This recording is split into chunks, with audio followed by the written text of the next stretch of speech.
जब दादी सा की बात नहीं मानता अरमान, तो दादी सा को आ जाता है गुस्सा, जिसके बाद दादी सा सब लोगों के सामने एक बड़ा खुलासा करने वाली है और मायरा से भी साफ साफ कह देती है कि जिस दुख और तकलीफ से वह आज गुजर रही है और जिसकी वजह से उसे किसी भी कॉलेज में एडमिशन नहीं मिल रहा, उसकी वजह सिर्फ और सिर्फ अरमान है। यह सुनकर वाणी पूरी तरह से शॉक हो जाने वाली है। वहीं मायरा कुछ देर के लिए समझ ही नहीं पाएगी कि आखिर बड़ी दादी क्या कह रही है। शो में आने वाला है जबरदस्त हाई वोल्टेज ड्रामा।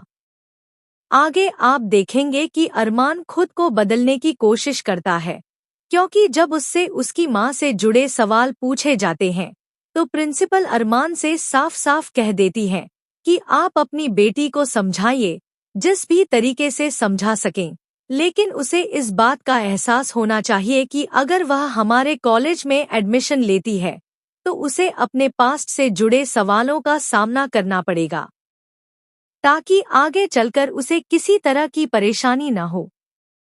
वह अपने पास्ट से जुड़े सभी सवालों के जवाब बिना झिझक दे सके, और यह बात सिर्फ आप ही उसे समझा सकते हैं। इसके बाद प्रिंसिपल कहती है कि मैं एक बार अभीरा जी से मिलना चाहती हूँ। भले ही यह आपकी पर्सनल लाइफ से जुड़ा मामला हो और आप दोनों के बीच कैसा भी रिश्ता हो, लेकिन वह मायरा के लिए सिर्फ और सिर्फ माँ है। एक माँ के नाते मैं उनसे मिलना चाहती हूँ। इसके बाद अरमान घर आकर दादी सा से कहता है कि मायरा कहीं भी नहीं जाने वाली है। वह किसी भी कॉलेज में एडमिशन नहीं लेगी। मायरा कुछ सालों तक घर पर ही रेस्ट करेगी और उसके बाद ही अपने फ्यूचर के बारे में सोचेगी, जब महर के साथ अरमान की शादी हो जाएगी। यह सुनकर दादी सा कह देती है कि मैं तुम्हारी वजह से मायरा की जिंदगी को नजरअंदाज नहीं कर सकती। मैं उसके 2-3 साल बर्बाद नहीं कर सकती। और इसके बाद दादी सा सब लोगों के सामने मायरा को अरमान की सच्चाई बताने वाली है।